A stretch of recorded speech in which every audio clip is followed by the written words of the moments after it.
I feel like you're judging me because in the past few videos I've still been wearing the same jumper, but I have you know it is the same day, but I've just had a huge inspiration and I just thought it'd be really fun to film a shit ton of videos for you. So don't think I only ever wear this jumper.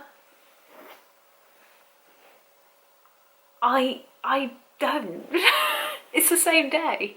Does that ruin it? Does it wind you up when you know that actually I've just filmed this all on the same day, I'm rolling it out? Because sometimes that winds me up. When I watch YouTube channels, I'm like, oh, what? This isn't real life. Like, this isn't right now. This isn't life. So don't judge me, and I hope you're okay with it, but here we go. Anyway, this is going to be a really quick video on 4 ways that you can stay motivated for recovery. I get asked it a few times, and I always have the same answers, so I thought I'll put it in a video. Is this too high for you? For me? No? We're alright, aren't we? Should I shut that? Is that better, or is that a bit dull? It looks like I'm... Yeah, but don't go looking so close. Maybe I'll open it a little bit. Don't go trying to zoom in on that and finding out where I live and turning up and trying to do weird stuff. Anyway, how to stay motivated during recovery. Now, it's no secret that recovery is sometimes shit. You are having to turn your whole life upside down to get something that so many girls don't want every month. And it seems silly when you look at it. You're like... I remember actually when I first started recovery, I'd have people say to me like, oh my god, you're so lucky that you don't have a period. But actually, the reason why we need to have a period is because it is a sign of pinnacle health, right? We, as human beings, we are meant to reproduce. So not having your period is a really, really vital sign that something's wrong in your body. So yeah, sometimes it seems silly to be trying to recover and to want something that's often such an inconvenience to us. But it's funny, like now I've recovered, I love it. I love having a period every month. I think I'm still definitely in that whole, I've got such a deep appreciation for it. But there's something quite sacred I quite like about it, especially now especially now, Magpie, especially now I use a moon cup. I love seeing how much blood is in there. Is that weird? Anyway, let's go on because I've got 4 tips on how to stay motivated. Now, tip number 1 is just remember that your current lifestyle of recovery, so actually there's 2 things. So your current lifestyle in recovery, so your current recovery lifestyle isn't forever. It doesn't have to be forever. Just like the reason why you started fitness, you were able to make that change, right? You didn't want to live that life anymore, so you made a change. It's the same as this. Everything changes, everything moves. This current situation that you're in where you're having to really reduce exercise, you're having to eat loads, you feel uncomfortable, the side effects or like the symptoms of trying to get your period back, the weight gain, the bloatedness, the acne, the oily skin, that kind of thing is not going to be forever.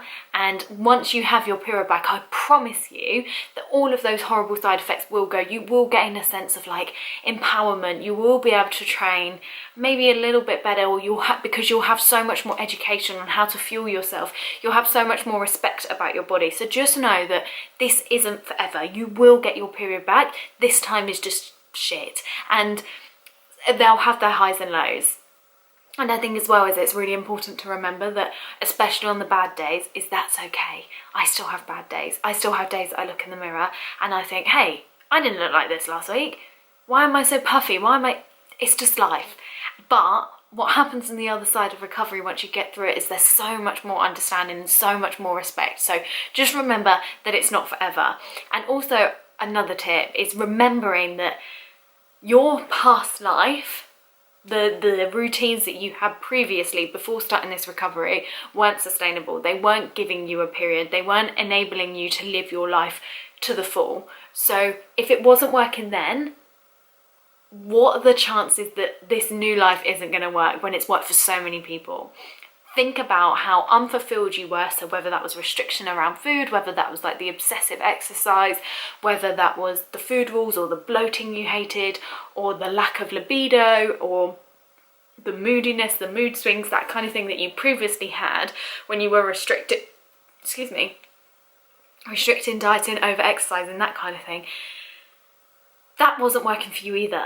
So go through this stage and I promise you when you come out the other end, it will be completely different. And I honestly am a walking proof of that life is so much better. So yeah, number one would be to remember that it's not forever, and to remember that your previous life didn't work for you. That's technically 2, isn't it? But we'll just say that's 1.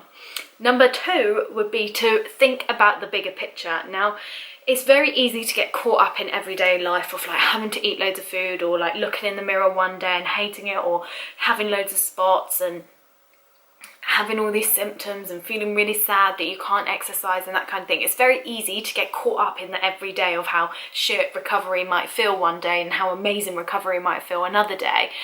But you've got to remember the bigger picture about why you're doing it. And it does kind of relate back to the last point of, you know, just remembering that it's not forever. But this is like thinking about the bigger picture, that you are working to your health. So no longer is it consumed by this like other like erratic thoughts. This is like, yes, I am working towards health, and once I get through this, my body is going to be healthy. You will have better digestion, you will have a period, you will have better moods, you will enjoy life a little bit more. So just keep reminding yourself of the bigger picture. Number 3 is to keep it different. Keep changing things up, keep finding new ways, whether that's new meals, new exercise, or just keeping every single day different, so you don't get into that like really monotonous routine of like just keep exploring, keep experimenting with foods that you've never tried, keep trying to try different types of yoga, or try a different walking route, that kind of thing. Try to keep it different so you don't get sucked into like that mundane, repetitive recovery life. Use this as an opportunity to just keep shaping things up. I loved the idea. I actually me and my stepmom went for a stage of sending each other meals that we cooked every night, and that would not only help me recover because she was expecting me to see good hearty meals with carbohydrates in, but it also encouraged me to explore and keep it interesting, and that did really help with recovery. And then finally is try new things to fill your time.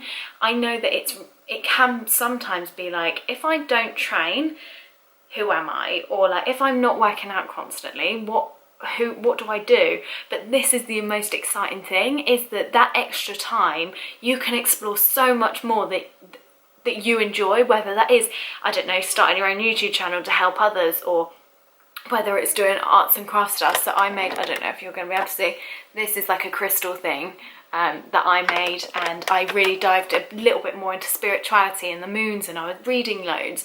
You can use that time that you would have spent so consumed with food and exercise and training, you can use that time to find so much more things that you enjoy. And if you don't know what you enjoy anymore, my top tip for that is do something for someone else, and that will kind of, whatever you want to do for that person, not only does that fill your time, but it makes someone else feel good, but you feel good because you're doing something for someone else. But whatever it is probably something that you're gonna want to do. So I found that I was making candles for people, and I was making cards, or like delivering flowers, and we were in lockdown, so I was like going on walks and just dropping them outside people's houses, or I would send the candles off, that kind of thing. And that made me realise, actually, oh yeah, I really enjoyed doing that, and that was a way to fill my time.